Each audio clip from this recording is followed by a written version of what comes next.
Now let's move on to Ukraine, and this is RIA Novosti, and let's do a quick translation. It says the hacker spoke about how he hacked the command and control systems of the Ukrainian troops. So this is what's being described as a pro-Russian hacker. The nickname Joker DNR.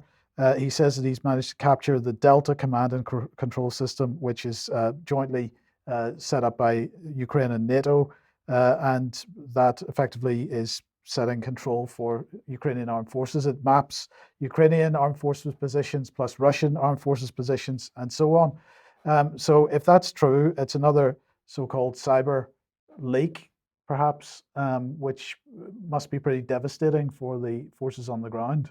Well, it'd be totally devastating, Mike, because not only is it revealing the Ukrainian dispositions, it's giving the intelligence of what their view of the battlefield was, or is, as to where the Russians are. So this is a major breach. And I find it ironic, a couple of days ago, we pointed out that the Americans were boasting that they'd got, what do we call it, IT experts in operating in Ukraine. But this has happened.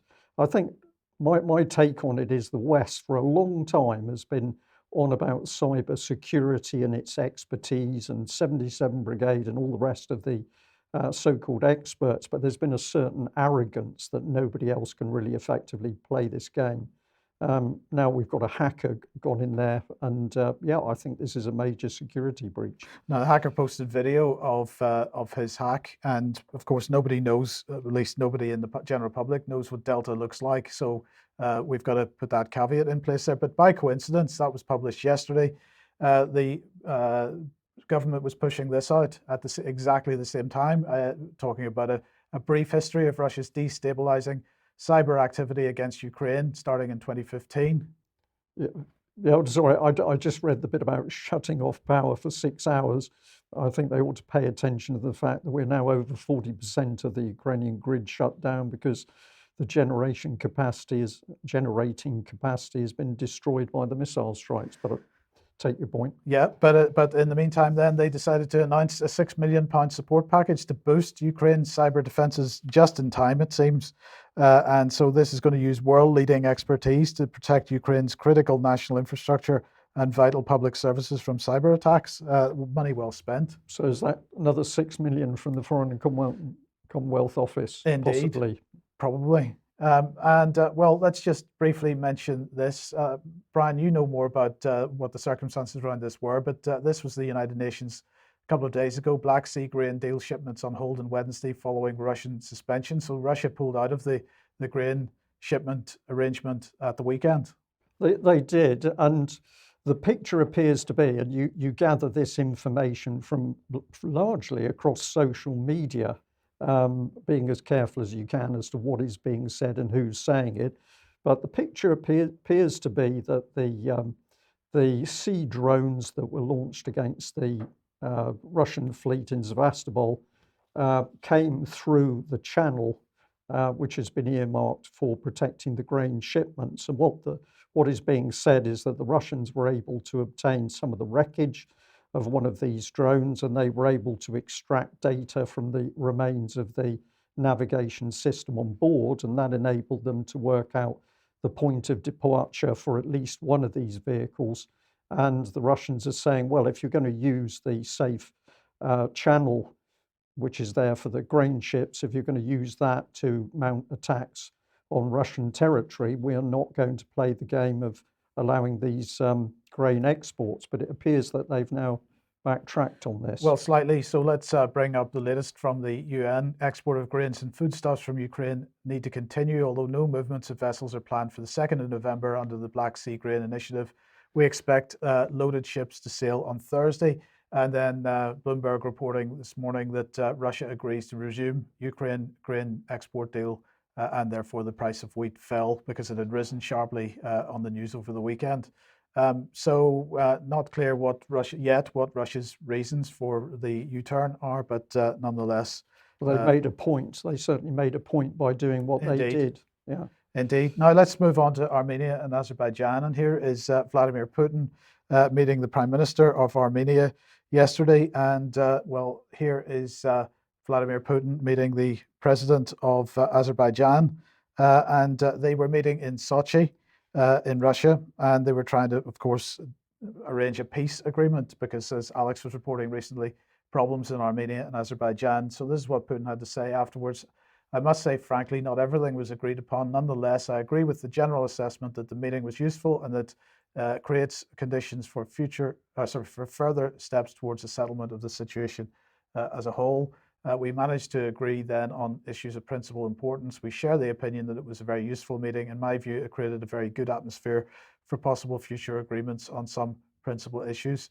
So I'm not going to say any more about that at the moment. Alex is the expert in that particular topic, so hopefully he will talk a bit more about that on Friday's programme. But it appears some positive progress, Indeed. at least. Indeed. Now, the Late Late Show in Dublin and RTÉ, the wonderful Christine Lagarde was taking part a couple of days ago. Brian, here she is, tweeting out, I told RTÉ's Late Late Show on my trip to Ireland that defeating inflation is our mantra, our mission, our mandate. That's why we have to raise interest rates, because we have to tame inflation. Our target is 2% inflation in the medium term. Well, she wasn't just talking about inflation. She was also talking about Vladimir Putin. So let's just have a little listen to this. Let me share this photograph with people at home and here tonight. And let me ask you what you think of this man. And I'm not trying to be funny here. That's Vladimir Putin and you shaking hands some years ago. What's he like to do business with, like there, and to look him in the eye? What do you see? I think you point to the right thing, the eyes. He's a terrifying person. In what sense?